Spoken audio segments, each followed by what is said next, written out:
कहते हैं आंखों में अरमान लिया, मंजिल को अपना मान लिया, तो मुश्किल किया आसान किया, बस ठान लिया तो ठान लिया। हेलो नमस्कार मेरे प्यारे दोस्तों, आप सभी का दिल खोलकर स्वागत है आपके अपने YouTube channel AY online academy पर।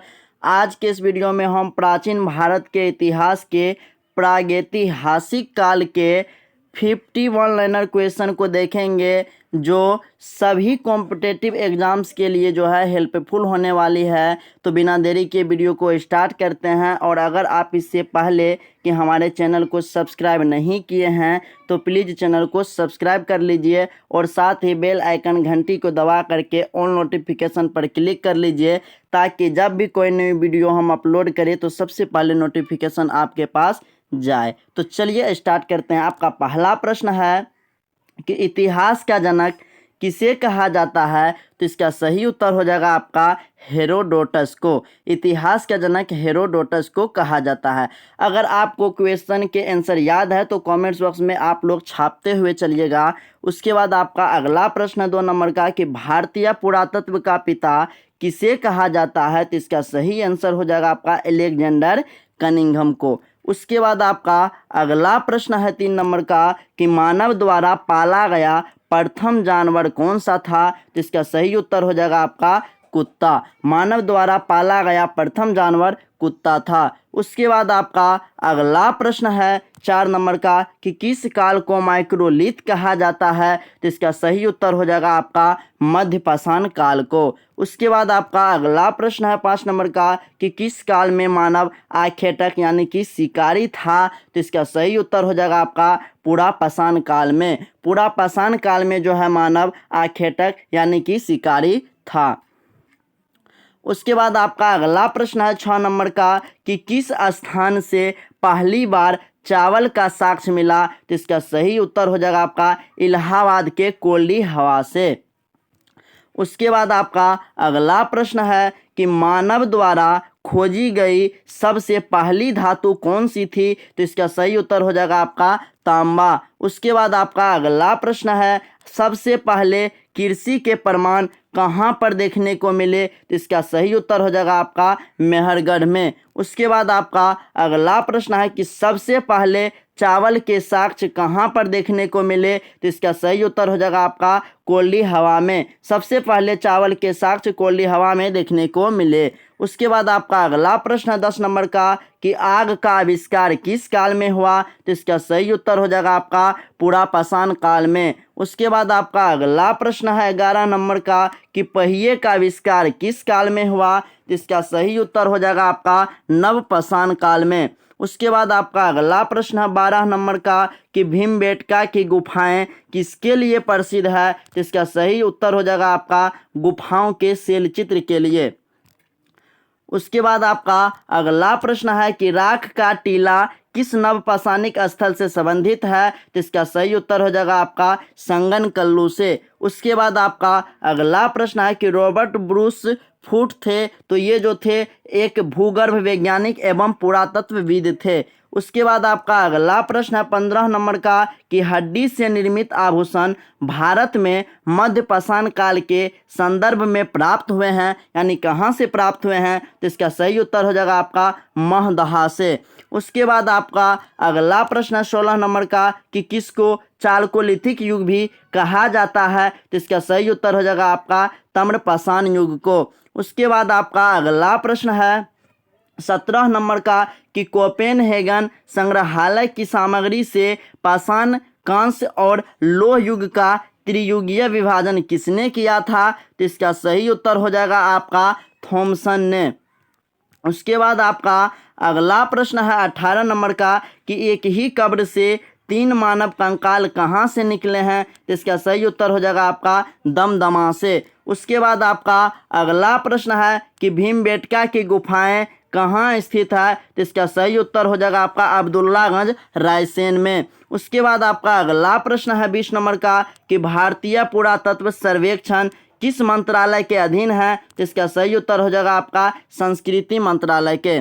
उसके बाद आपका अगला प्रश्न है कि राष्ट्रीय मानव संग्रहालय कहाँ पर है, तो इसका सही उत्तर हो जाएगा आपका भोपाल में। उसके बाद आपका अगला प्रश्न है कि गैरिक मृदभान पात्र ओसीपी का नामकरण हुआ था, तो इसका सही उत्तर हो जाएगा आपका हस्तिनापुर में। उसके बाद आपका अगला प्रश्न है कि उत्खनित प्रमाणों के अनुसार पशुपालन का प्रारंभ हुआ था, तो इसका सही उत्तर हो जाएगा आपका मध्य पाषाण काल में। उसके बाद आपका अगला प्रश्न है कि मध्य पाषाणिक प्रसंग में पशुपालन के प्रमाण जहां मिले वह स्थान है, तो इसका सही उत्तर हो जाएगा आपका आदमगढ़। उसके बाद आपका अगला प्रश्न है कि खाद्यान्नों की कृषि सर्वप्रथम प्रारंभ हुई थी, तो इसका सही उत्तर हो जाएगा आपका नवपाषाण काल में। उसके बाद आपका अगला प्रश्न है कि भारत में सर्वप्रथम मानव का साक्ष्य कहाँ मिलता है, तो इसका सही उत्तर हो जाएगा आपका नर्मदा घाटी में। उसके बाद आपका अगला प्रश्न है 27 नंबर का कि मानव द्वारा सर्वप्रथम प्रयुक्त अनाज था, तो इसका सही उत्तर हो जाएगा आपका जौ। उसके बाद आपका अगला प्रश्न है कि भारतीय उपमहाद्वीप में कृषि के प्राचीनतम साक्ष्य प्राप्त हुए हैं, तो इसका सही उत्तर हो जाएगा आपका लहुड़ा देव से। उसके बाद आपका अगला प्रश्न 29 नंबर का कि किस एक पुरा स्थल से पाषाण संस्कृति से लेकर हड़प्पा सभ्यता तक के सांस्कृतिक अवशेष प्राप्त हुए हैं, तो इसका सही उत्तर हो जाएगा आपका मेहरगढ़। उसके बाद आपका अगला प्रश्न है कि नवदा टोली का उत्खनन किसने किया था, तो इसका सही उत्तर हो जाएगा आपका एच.डी. सांकलिया ने। उसके बाद आपका अगला प्रश्न है 31 नंबर का कि नवदा टोली किस राज्य में अवस्थित है, तो इसका सही उत्तर हो जाएगा आपका मध्य प्रदेश में।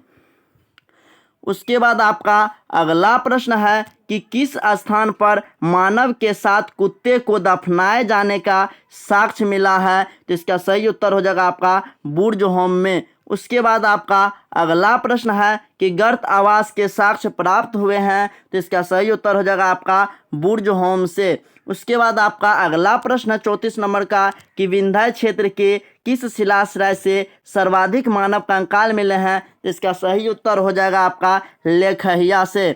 उसके बाद आपका अगला प्रश्न है 35 नंबर का कि पाषाणकालीन सभ्यता तथा संस्कृति का अन्वेषण 1862 ईस्वी में सर्वप्रथम किसने किया, तो इसका सही उत्तर हो जाएगा आपका ब्रूस फूट ने।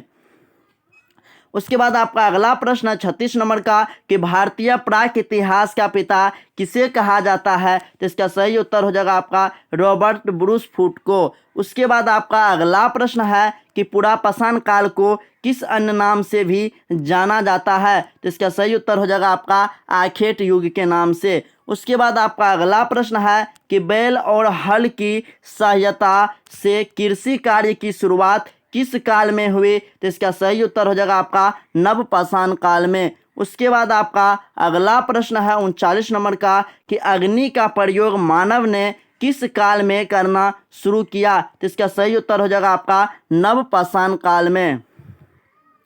उसके बाद आपका अगला प्रश्न है कि भारत के किस स्थल से नवपाषाण काल की संस्कृति के प्राचीनतम साक्ष्य प्राप्त हुए हैं, तो इसका सही उत्तर हो जाएगा आपका मेहरगढ़। उसके बाद आपका अगला प्रश्न है कि मध्य पाषाण काल का सर्वाधिक प्रमुख लक्षण क्या था, तो इसका सही उत्तर हो जाएगा आपका लघु औजार। उसके बाद आपका अगला प्रश्न है 42 नंबर का कि व्यापक उत्खनन के बाद मध्य पाषाण काल की मानव अस्थियां किस क्षेत्र से प्राप्त हुए हैं, तो इसका सही उत्तर हो जाएगा आपका गुजरात। उसके बाद आपका अगला प्रश्न है कि समाधान की दाह संस्कार की प्रक्रिया किस कालखंड में शुरू हुई, तो इसका सही उत्तर हो जाएगा आपका मध्य पाषाण काल में। उसके बाद आपका अगला प्रश्न है कि मध्य पाषाण काल में प्रयुक्त होने वाले उपकरण बहुत छोटे होते थे, इसलिए इन्हें कहते हैं, तो इसका सही उत्तर हो जाएगा आपका माइक्रोलिथ। उसके बाद आपका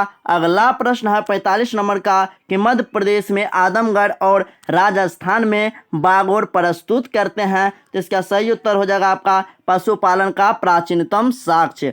उसके बाद आपका अगला प्रश्न 46 नंबर का कि इस काल में मानव के अस्थि पंजर यानी कि शारीरिक प्रारूपों का सबसे पहला अवशेष किस स्थान से प्राप्त हुआ है, तो इसका सही उत्तर हो जाएगा आपका प्रतापगढ़ जो कि उत्तर प्रदेश में स्थित है के सराय नहर तथा महदहा से। उसके बाद आपका अगला प्रश्न है कि 47 नंबर का कि मेहरगढ़ बसने वाले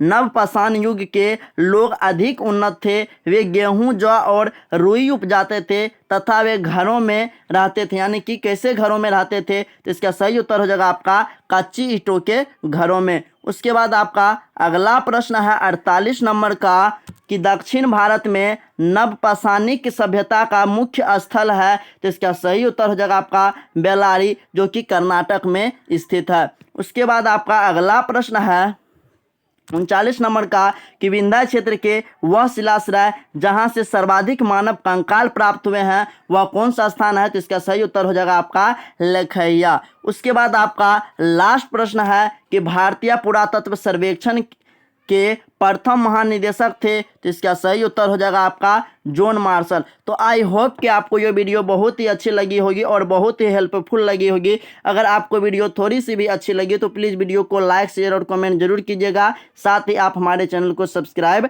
अवश्य कीजिएगा।